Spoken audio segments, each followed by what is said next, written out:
So the route was very tough on that Silk Road, and they have faced many obstacles which came in front of them.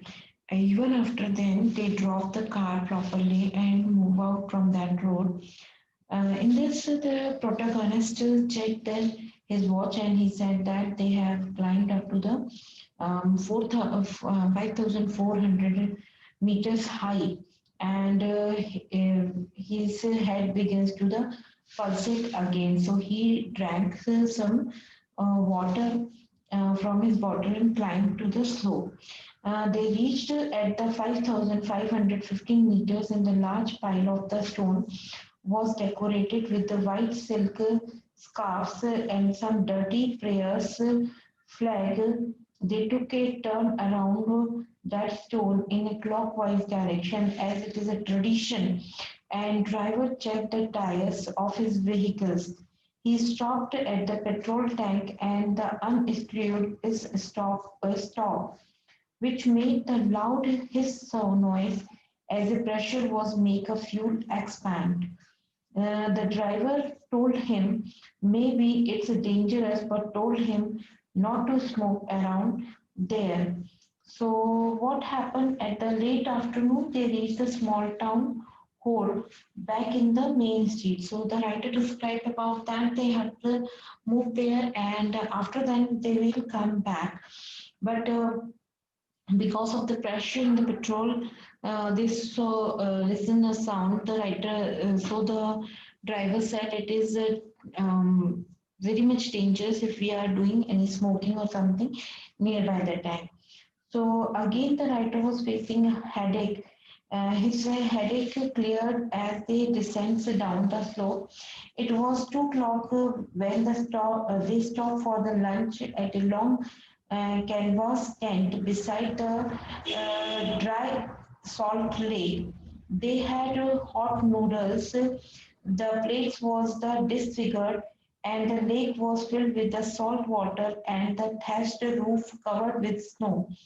It had traces of extinct Theseus Ocean, which used to broader Tippah before the collision of the continents. Few men were working there with the pickaxes and the straws.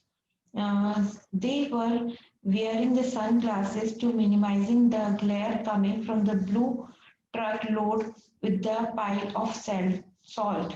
Salt encrusted boots and a long sheepskin coat.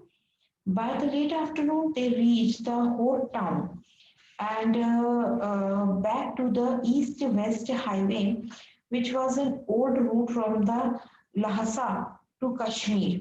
So the Daniel found a right as he was on his way back to the Lhasa.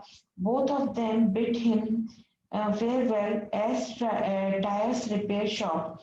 Their car suffered 2 punctures on the way from the Salt Lake, so Tistan was eager to get them fixed. They had no spare tires left, and the second tires which he changed was replaced by the smoother tire, just like the head of the protagonist.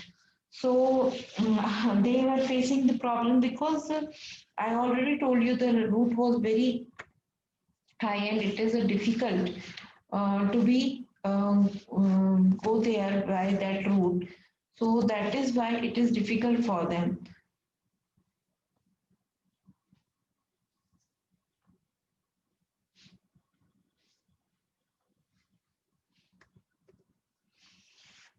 So now they moved to a town, small town, Hor. Hor was an ugly and miserable place which had no vegetation and just dust and rocks. It is scattered with the gathered refuse, and it was luckiest that it was on the shore of Lake Mansarovar, which is Tibet's more respected water. According to the ancient Hindu and Buddhist cosmologist, it consists of four Indian rivers: the Indus, the Gangas, the Satluj and the Brahmaputra.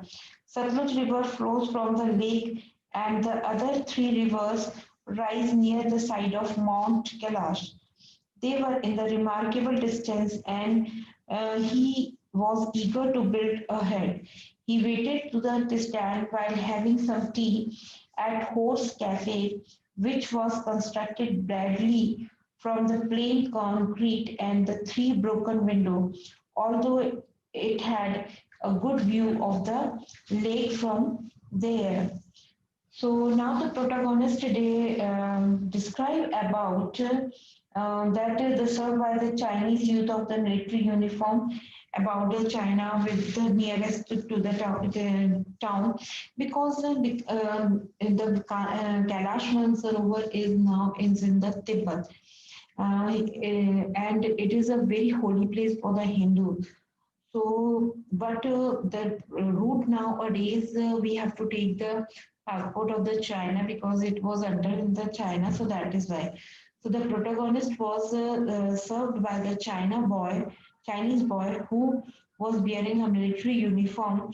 He spread the grease around his table with a dirty cloth and brought him a glass and the thermos of tea.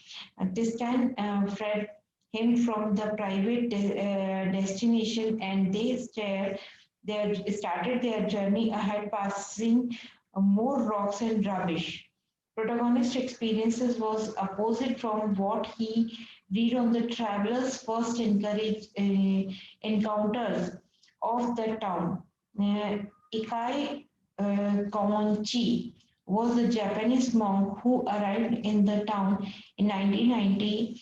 He was so moved with the purity of the lake and he cried.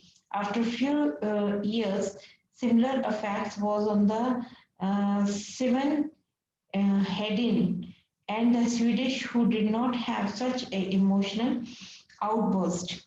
So these things was happen there. The writer described that it will be happen there and it will helpful them to come out from the things.